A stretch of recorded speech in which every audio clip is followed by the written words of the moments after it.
Winning Blueprint presents.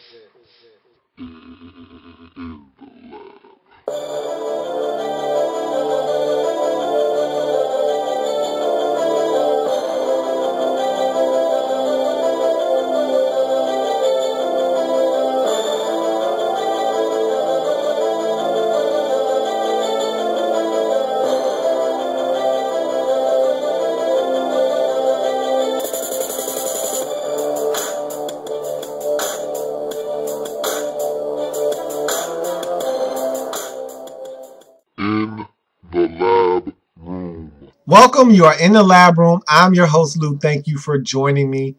It's Tuesday. We're here in the lab room. A lot to get to. We talked about a lot of things yesterday on Monday on this very program.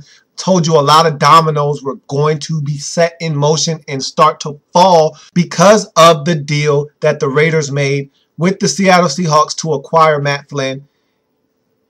And the promise was kept. It was not an empty promise. The dominoes are indeed starting to fall. We'll get to that a lot later, though. I want to go in reverse order today. I want to start with some lesser news and build our way up to the big news of the day. I'm going to tease you when I start talking about what has occurred with the Raiders and the Cardinals and the trade with Carson Palmer. I'm going to talk about that a little bit later, though. Let's start with some lesser news around the league. Yesterday, something that kind of flew under the radar, and I really didn't touch on it.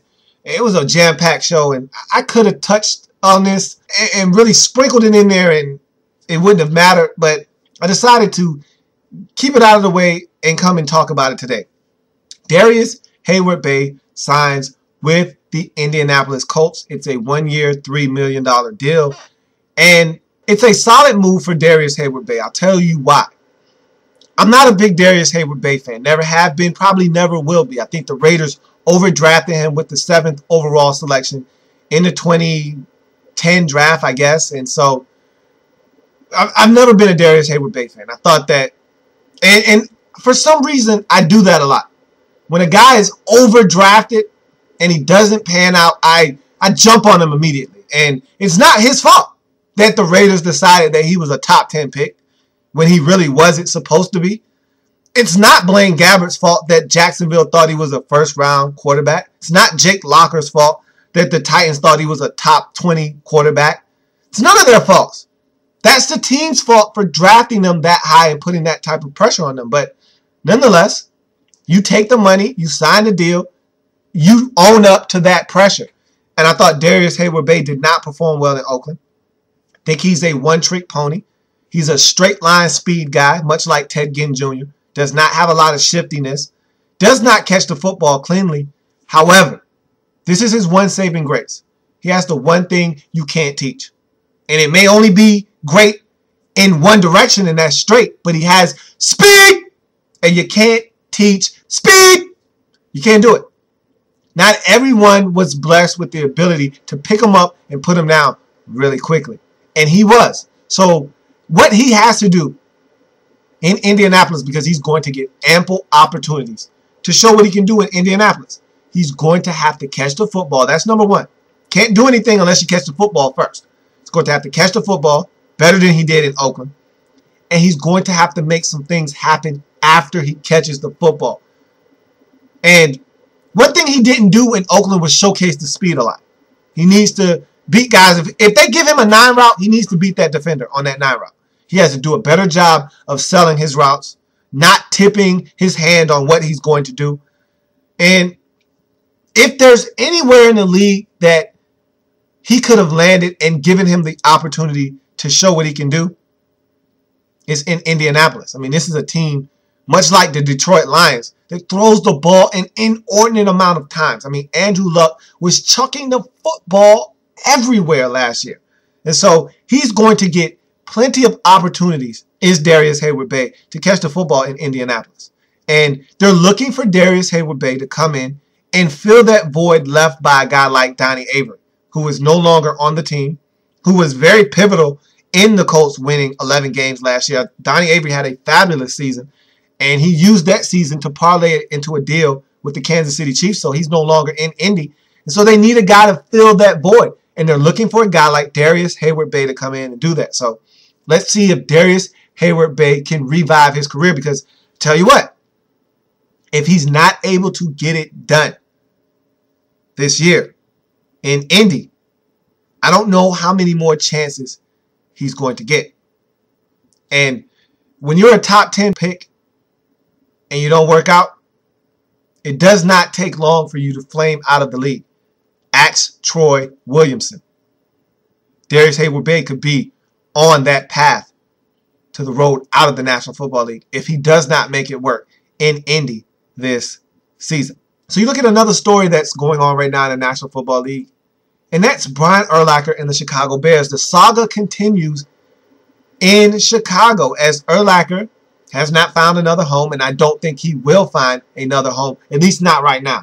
Once camp gets underway, guys start falling down left and right, teams start losing inside linebackers for the season. Maybe a guy like Urlacher becomes more important and someone decides to snag him up. But as of right now, he won't find work. And so he doesn't need to play anywhere else but Chicago, though. George McCaskey, one of the chairmen of the Chicago Bears, he was heartbroken, he said. That was the term he used, heartbroken, that the Bears weren't able to reach an agreement with Brian Urlacher. Urlacher had voiced his disappointment in the McCaskeys for not calling him and talking to him. And so George McCaskey reached out to Brian Urlacher lately. They had a talk. And so fences are being mended right now. And look, the door is still open, reportedly, for Urlacher to come back to Chicago. I expect this to get done at some point. I don't expect Brian Urlacher to wear another uniform in the National Football League. I've said that from the outset of this whole ordeal, and I'm sticking by my assessment. I don't see Brian Urlacher wearing another uniform in the National Football League. I just can't see it happening. And things don't always go the way that they're supposed to in the National Football League. Brett Favre wasn't supposed to wear another uniform in his career. Joe Montana wasn't supposed to wear another uniform in his career. But things happen. And so who knows what will unfold and what will transpire with this whole Urlacher situation. But man, would I hate to see him finish his career with a one-year deal in some obscure location. And look, I don't know if Urlacher is one of those guys that feels like certain destinations are beneath him and he won't just sign anywhere. He might be just looking for work. And if someone comes with a good enough offer, he'll take it. But I would hate to see Brian Urlacher finish his career in, let's say, Arizona. Why? I know that he's a really good football player that's coming toward the end of his career, and I really don't know how much he has left in the tank. But he needs to be in Chicago. If for nothing else, veteran leadership, that presence in that locker room. Henry Melton, a guy that the Bears saw fit to franchise tag, said that, man, it felt awfully eerie in this facility not seeing Brian Urlacher around. And you're going to get that from a lot of players that have been in that organization and seen Urlacher around and see him as a guy that is a leader in that locker room. And so I expect the Bears to find a way to get it done. Again, both sides need to be reasonable. It seems like the Bears are being more reasonable than Urlacher at this point. However, they do have a hard-line stance that they've taken, and they might need to soften a little bit and be willing to discuss different ways of figuring out how to make this thing work. Maybe the deal needs to be more than $2 million, but it needs to be incentive-laden or something. I don't know.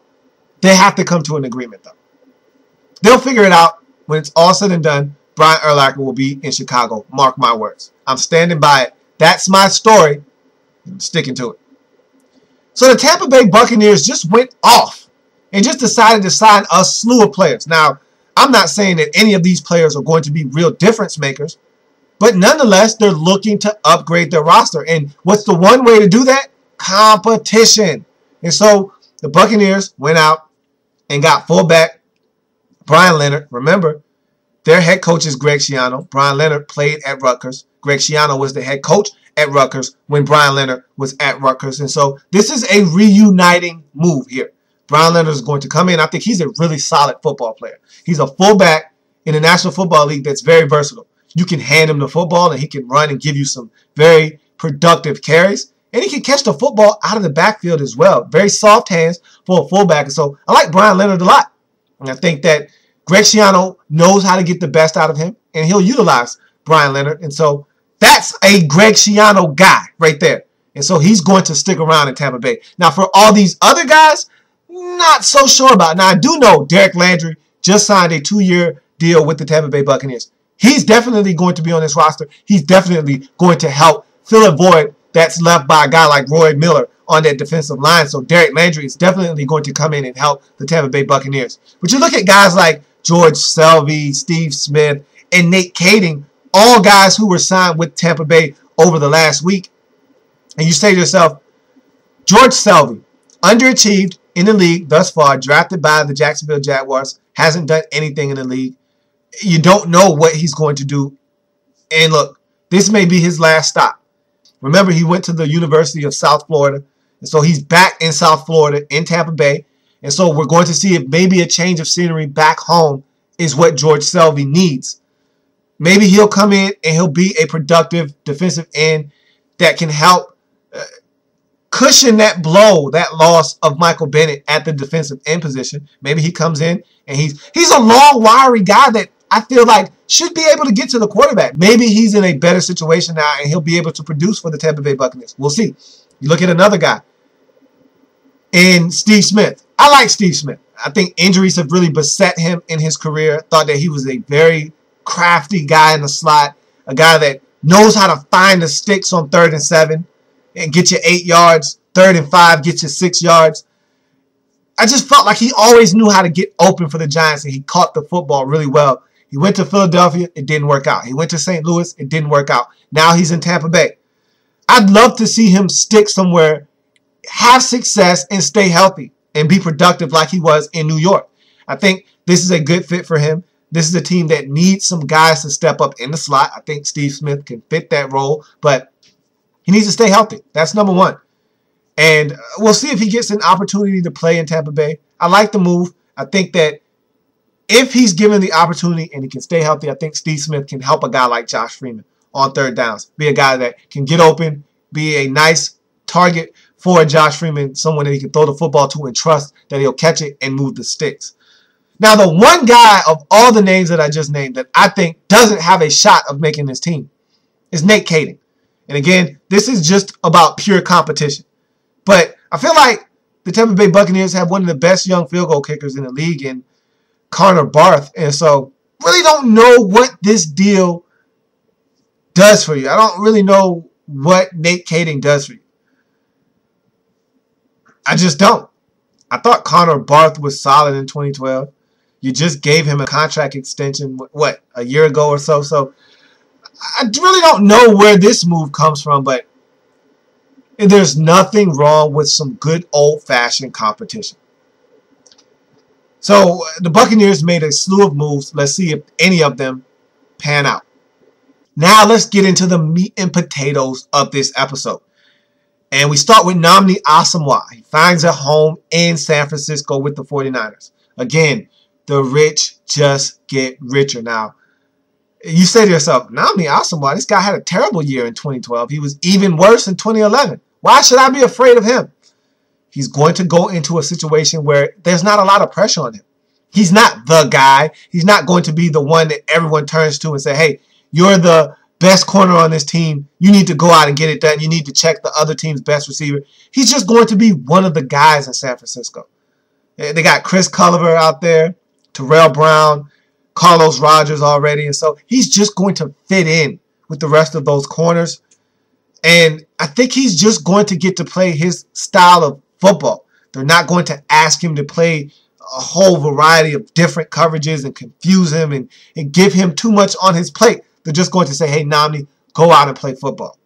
He's got a 1-year, $3 million deal, or it can get up to $3 million. Let me rephrase that.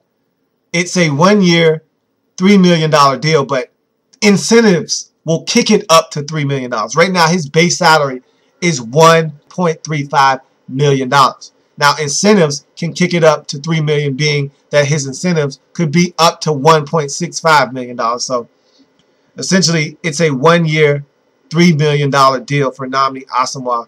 If he can stay healthy, play some solid football, he'll get all $3 million of those dollars. And so, a solid move for the 49ers. You don't really have anything to lose here. If he doesn't pan out, you didn't really spend that much money on him. And you'll just be in the same situation you were a year ago. With the same corners, you'll have Rodgers, you'll have Culliver, you'll have Brown out there. So I feel like the 49ers secondary wasn't really that bad last year. I mean, a lot of people made a big stink about this secondary because of the lack of success in the postseason. But when you don't get pressure on the quarterback, what do you think is going to happen to your secondary? I mean, Aldon Smith, the faucet just got turned off. The sack faucet was shut off. And we're talking about 3 or 4 weeks into the end of the regular season. It just was off. And we didn't hear from Aldon Smith anymore. And there wasn't another guy on this team getting pressure consistently like Aldon Smith was. And so once Aldon Smith stopped applying pressure, it was more pressure being applied to this secondary.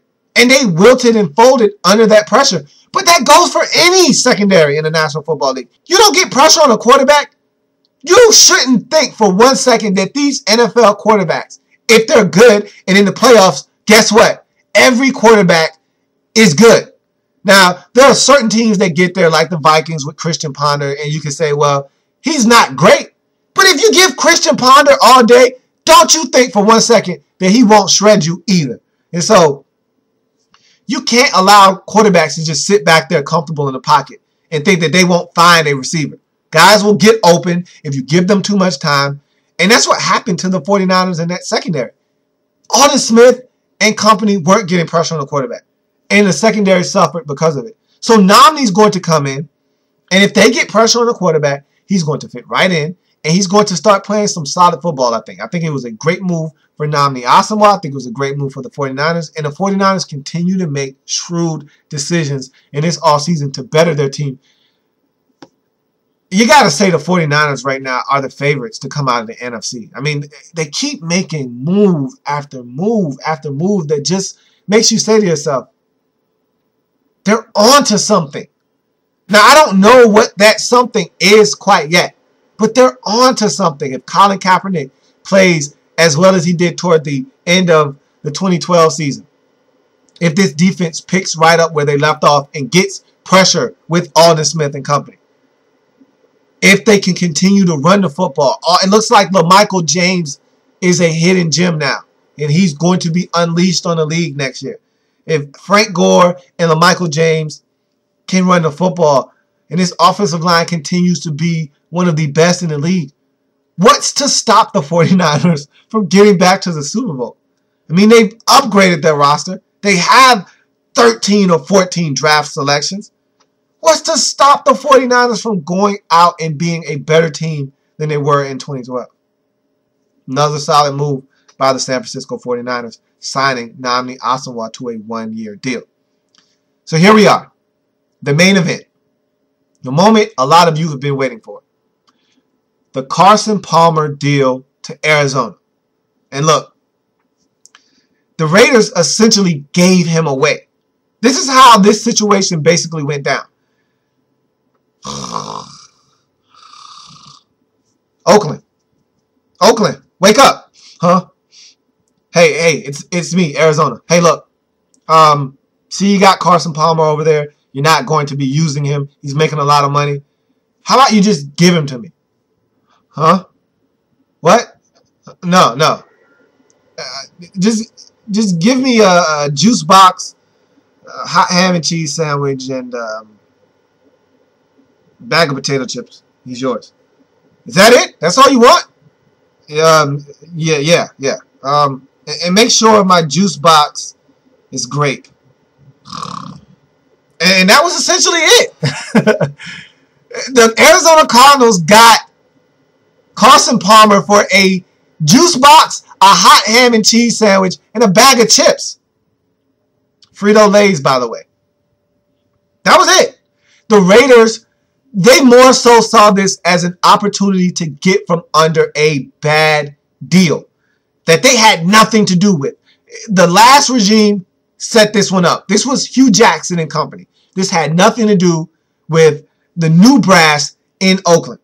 And so Reggie McKenzie and Dennis Allen, they just wanted that $13 million that Carson Palmer was slated to make in the 2013 season. That's all they wanted. And just getting back a late round draft choice in this year's draft and a conditional pick next year was more than enough for the Raiders. They said, hey, we have no problems taking a 6th rounder this year and a late round conditional pick next year. Have at it. Just take Carson Palmer and this dirty contract and get it out of here as fast as you can. And that's what the Cardinals did, and they have no problems doing it because they need a starting quarterback in the worst way. And so they were more than happy to take Carson Palmer off of the Raiders' hands for 2 draft picks. And the Cardinals had 2 6th-rounders, so they just gave them one of those. And they'll give them another pick gladly next year, late in the draft, and they get Carson Palmer. And they were able to restructure his deal so that it's more cap-friendly for them. 2 years, $16 million deal with incentives. This thing could kick up to $20 million. And look, he's guaranteed $10 million. And it's essentially a 1-year, $10 million deal. If things don't work out the way they hope they will, they can cut him loose next year, and it will have minimal impact on their cap situation. So this is a really cap-friendly deal for the Arizona Cardinals. I think it's a win for all parties involved. Raiders get from under the contract of Carson Palmer. Cardinals get themselves a starting quarterback, and they give themselves an opportunity to win right now. They don't have anything that resembles Carson Palmer in Arizona. Now, they didn't have anything that resembled him last year, and now, don't you feel great for Larry Fitzgerald? Isn't he the biggest winner in all of this? I feel so bad for Larry Fitzgerald every single year. You sit back and you watch this guy, and you are amazed at the things he's able to do on the football field with the lack of talent around him at the quarterback position. And you just say to yourself, man, what this guy could be if he had a stable quarterback for the duration of his career. I mean, just give this guy, and it doesn't even have to be an upper echelon quarterback. My gosh, if this guy just had Ryan Fitzpatrick for his whole career, or at least for the last 4 seasons, don't you think Larry Fitzgerald's numbers would be exponentially better? And yes, we know Ryan Fitzpatrick is not a great quarterback, but he's not terrible like the Arizona Cardinals quarterbacks have been since the departure of Kurt Warner. And so, don't you feel great for Larry Fitzgerald? I know I do. I can't speak for anyone else. I feel so good for him. And he even said it himself. He's relieved. He feels great that this move was made because you can't keep trotting out guys like John Skelton, Kevin Kolb, Ryan Lindley, Derek Anderson. I could go on and on with the mediocre quarterbacks that the Arizona Cardinals have put on the field in front of Larry Fitzgerald and asked him to be a beast of a wide receiver. You can't keep doing that. You don't win football games that way in the National Football League. And Larry Fitzgerald is not allowed to be on display. When you do that, how many times was he open last year? And the ball was 4 or 5 feet or yards away from him. Uncatchable. You can't miss guys wide open in this league. You don't get those opportunities on every single snap. And so, this is a great move for the Arizona Cardinals franchise as a whole. But this is an even bigger move for Larry Fitzgerald. Because I would venture to say, and this is going out on a limb, because you can't take his numbers and extrapolate them over the course of a career, because you don't know what could have occurred. But I'm going out on a limb and saying, had he had a stable quarterback, say a guy like Kurt Warner was his quarterback for the duration of his career, for the majority of it, not the whole thing, but let's say Larry Fitzgerald plays 13 years in the league, and for 9 of those years, Kurt Warner was his quarterback, I'd say he would be one of the best, if not the best, wide receiver to ever play in the National Football League. I mean, he's that dynamic of a receiver. And he's not the fastest, he's not the biggest, but he does everything exceptionally well. Not good, not solid. He does everything exceptionally well. He runs really well. His speed is really deceptive. All you have to do is look at that Super Bowl against the Steelers. He catches a slant and runs by everyone. And I'm not saying that the Steelers are the fastest team in the league, but it takes speed to just catch a slant and outrun a whole defense. And he was able to do that. And he's done that in his career. He's gotten behind guys in the secondary. He's deceptively fast. We know he has the best set of hands in the league. Hands down. It's not up for discussion. Larry Fitzgerald's hands are the best in the league. Leaping ability. This is one of my favorite sayings from, I can never remember the guy's name from the NCAA tournament, but I just love him. I can listen to him all day. And one of his sayings was, this guy doesn't need an alarm clock to get up. And that's Larry Fitzgerald. He doesn't need an alarm clock to get up. The man can absolutely jump out of any stadium. And so he has every tool you need to be a dominant receiver, and he is exactly that. And now he has a quarterback that can get him the football, because if you look at Carson Palmer's numbers in 2012, they're not that bad. We're talking about a quarterback that threw for over 4,000 yards, was up over 61% in completion percentage, and had a touchdown to interception ratio of well over 1-to-1. And so he was solid for the Raiders on a team that lacked any firepower out wide at receiver, was banged up all year, and didn't put the best offensive line in front of him. I thought he played really well with what he had. And so I thought Carson Palmer played well. He's got a lot left in the tank. And I think this Arizona Cardinals team is starving for a leader at the quarterback position. You look at this team, and they're not as bad as they look on paper. I mean, this team was 4-0 last year to start the season. Don't forget that. But when you don't have a quarterback, it always catches up with you in the end. They ended up losing 9 straight, and kaput. There goes your season. So you add Carson Palmer to the mix. If he can stay healthy, if this offensive line can protect him, they could really contend in that division. All of a sudden now, the NFC West, in my mind, is the best division in all of football. I don't see how you could dispute that right now. There's not one team in this division without a quarterback now. And yeah, you could say, well, Sam Bradford isn't all of that. Look, Sam Bradford is a solid young quarterback in this league that, when protected, can get some things done. And they're getting better in St. Louis. I won't listen to anyone say that Sam Bradford isn't a solid quarterback. So that division has quarterbacks. That division, they don't have receivers. And they don't have running backs. They have Marshawn Lynch. They used to have Steven Jackson. But the Cardinals don't have a running game. And now the Rams, you question what their running game is going to look like. The 49ers have Frank Gore and company, and so they have a dynamic running game. They had one of the best in the 2012 season. And so this is a really good division. Defensively, the Rams are a very aggressive, tough football team with pass rushers on the edges in Long and Quinn. The Cardinals are a solid team defensively. They were really solid in 2012, but they blew up their secondary, and so they're going to have to rewire their whole defense. So we'll see how that works. But we know what the 49ers are. We know what the Seahawks are. This is a tough division. I think it's the best in the league. And so that's a touchdown. Go ahead, throw it up. We're going to tack on this quick extra point. Got one more division to get through with the free agency talk. And then I'm going right into the draft. And I'm going to start here shortly. I'm going to get through this last division, the NFC North. And then we're going to get to draft talk. So stay tuned for that. Thank you for joining me here on the program. Many ways to contact or view the show. There's Facebook. In the Lab Room is the Facebook page. There's Twitter. @In the Lab Room is the Twitter handle. There's YouTube. Louis T is the page. Please subscribe if you haven't already done so. There's a lot of content coming out of this page. We'll be talking about all 32 teams, as we always do here in the Lab Room. So please subscribe to the page if you haven't already done so.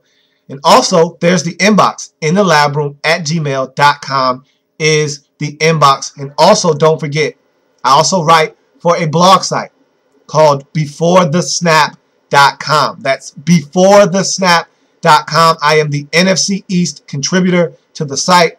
And so I want you to go out there and check out all of my articles. There's a lot of talented writers on that site. So check out the website. There's podcasts. There's numerous different things that you can get into on the site. I'm part of the podcast as well. And they're uploaded every Wednesday. So look for the podcast on Wednesday on beforethesnap.com. We talked about a lot of different topics on the podcast. You should check it out. So that's beforethesnap.com. I thank you for joining me here on this program. Want to see you back here, same time, same place. And as always, have a good one. I'll see you tomorrow.